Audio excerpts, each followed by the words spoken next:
We've talked a lot about how you don't need much force to hurt your opponent with a sword. But we've also talked about how you shouldn't baby your opponent, especially in a competition. This might sound counterintuitive, but they're both true simultaneously. If I'm just hitting somebody with a sword, I don't need to use much force to do grievous bodily harm. But that's in a vacuum. Generally, your opponent will attempt to defend themselves. If my opponent is trying to defend themselves, I have to be faster than them to hit, which will carry with it a certain force level. And if I'm trying to do something like a feint and redirect, that's also going to have a certain amount of force associated with it, especially if I'm trying to do that and then get out safely.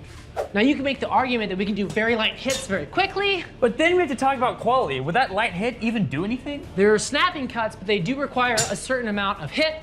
And even with a redirection, it's going to hit with some authority. But authority doesn't have to mean excessive force. There's a difference between this and this. And that's just talking about hitting your opponent uncontested, which won't always be the case. Let's say I'm trying to do a Shisen through his guard. If I don't use any force and I go slow, it's really easy for him to turn me away.